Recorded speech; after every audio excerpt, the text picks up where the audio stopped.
नमस्कार दादा. नमस्कार नमस्कार. मला तुमचं पूर्ण नाव, गाव, तालुका आणि जिल्हा सांगा. रामकृष्ण दगडू आहेर, पळसपूर तालुका पारनेर, जिल्हा अहमदनगर. अहिल्यानगर. अहिल्यानगर. हां, तर दादा आज आपण आपल्या या झेंडूच्या प्लॉटमध्ये आलोय बरोबर. हा, बरोबर. तर मला सांगा दादा, ही आपली झेंडूची व्हरायटी कोणती आहे दादा? अप्सरा येलो. हां, अप्सरा येलो म्हणून व्हरायटी बरोबर. हो. तर साधारणतः हा प्लॉट किती दिवसात झालेला आहे? आता जवळजवळ 2 सव्वा 2 महिने झाले. हां, म्हणजे 2 ते सव्वा 2 महिन्याचा प्लॉट आता कंप्लीट झालेला आहे बरोबर. हो, हो.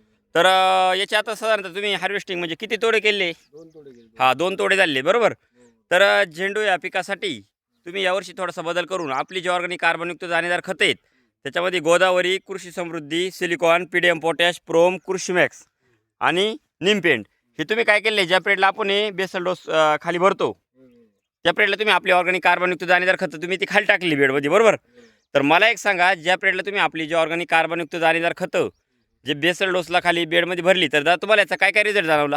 नाही तसं झाडाचा फुटवा वगैरे, कळी वगैरे सगळंच काही व्यवस्थित आहे. हां, आणि झाड म्हणजे कमकुवत नाही आणि हार्वेस्टिंगला पण चांगलं आहे. बरोबर. आता म्हणजे 2 तोडे झाले बरोबर. हो, 2 आता जर तसं प्रत्यक्ष जर पाहिलं ना दादा, खालून खोडातून एकदम जबरदस्त असा झाडाला खालून फुटवा आहे बरोबर. हो, आणि महत्त्वाचं काय, हा पूर्ण आता हीटमधला प्लॉट आहे, टेम्परेचर आहे बरोबर. हो, हो. म्हणजे उष्णतेमधला प्लॉट आहे. आता महत्त्वाचं जर पाहिलं तर भरपूर प्रमाणात आहे ना आता फुलकळी, हो, हो. फुलांची सेटिंग आणि चमक हो, बरोबर. एक नंबर आहे बरोबर. हो, हो. तर मला एक सांगा, आपली जी ऑर्गॅनिक कार्बनयुक्त दाणेदार खतं आहेत ती वापरून तुम्ही समाधानी आहात? हो, समाधान. हां, धन्यवाद दादा तुम्ही दिलेल्या माहितीबद्दल.